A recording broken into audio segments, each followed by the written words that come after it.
여러 온라인 커뮤니티들을 보다 보면 자주 등장하는 표현이 있습니다. 인스타에서 난리난, 페북에서 난리난. 언제부터 사람들이 이렇게 난리난 것을 좋아하게 됐는지 모르겠지만 인스타, 페북, 트위터 등 여러 SNS 플랫폼에서 난리난 무언가라면 트렌디하고 핫한, 최소한 이슈가 되는 무언가라고 사람들은 생각하는 것 같습니다. 불과 몇 년 전 미국인들의 인스타에서 제대로 난리난 축제가 있었습니다. 탑 모델들이 바하마의 한 섬에서 찍은 멋진 이미지들이 온 인스타를 뒤덮기 시작했습니다. 사람들이 꿈꾸는 해변에서의 환상적인 파티를 생중계하는 듯한 사진들은 미국인들의 관심을 사로잡았습니다.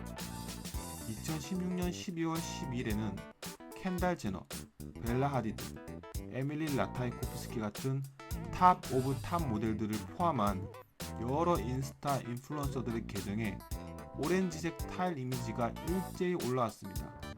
이 이미지들이 알리고 있는 것은 2017년에 바하마의 한 섬에서 있을 파이어 페스티벌이란 뮤직 페스티벌이었습니다.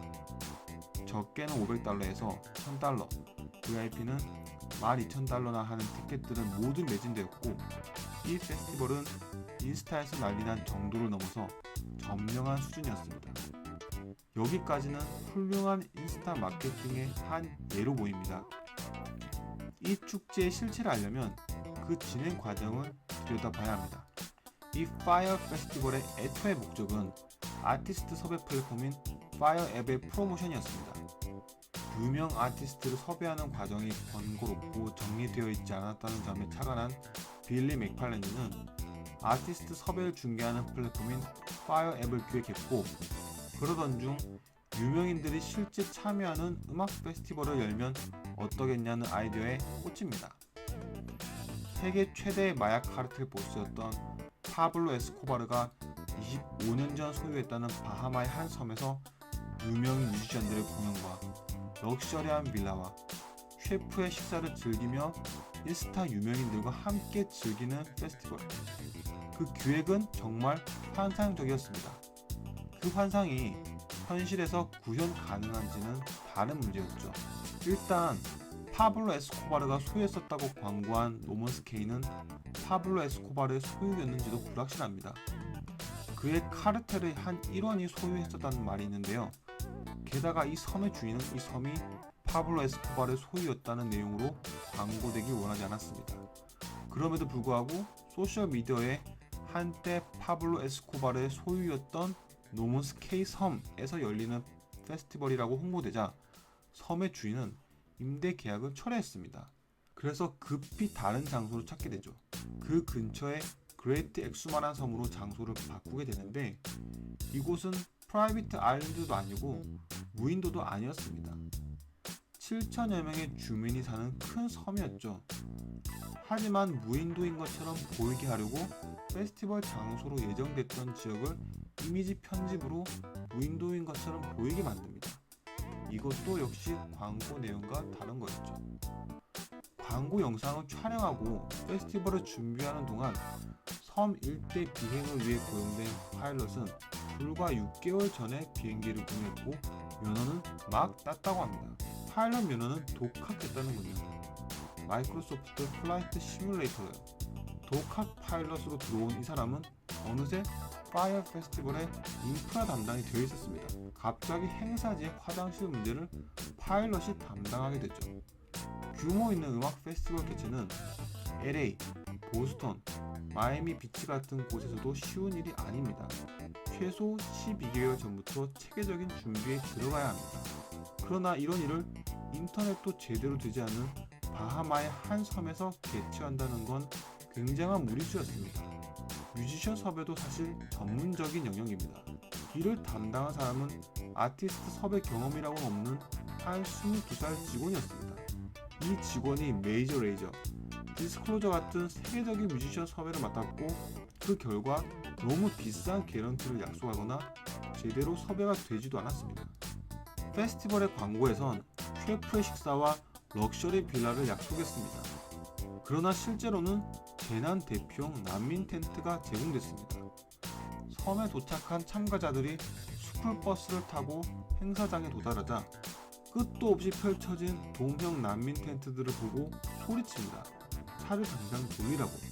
행사지에 도착하고 나서는 제대로 된 진행 요원도 없이 몇 시간을 물도 식사도 없이 술만 주구장창 줍니다.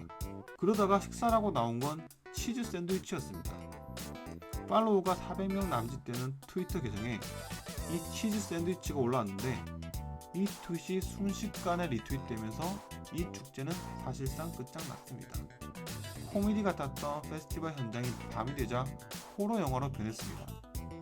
무법천지가 되어가는 텐트촌에선 사람들이 물품들을 약탈하고 술에 취한 친구가 사라져도 찾을 길이 없었습니다. 인스타에서 난리났던 이 페스티벌은 현실에서 제대로 난리난 재난으로 끝났습니다.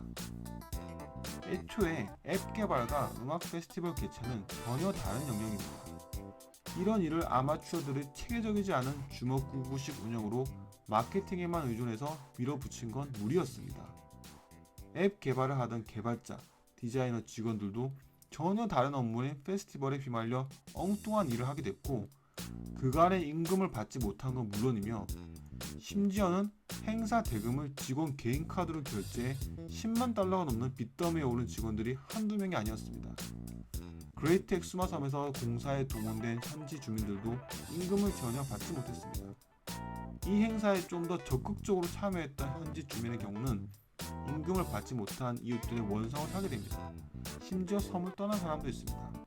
이런 엄청난 사기극을 저지른 빌리 맥팔랜드는 수많은 소송과 사기 혐의로 기소된 끝에 2,600만 달러의 추징금과 6년형을 선고받고 감옥에 있습니다.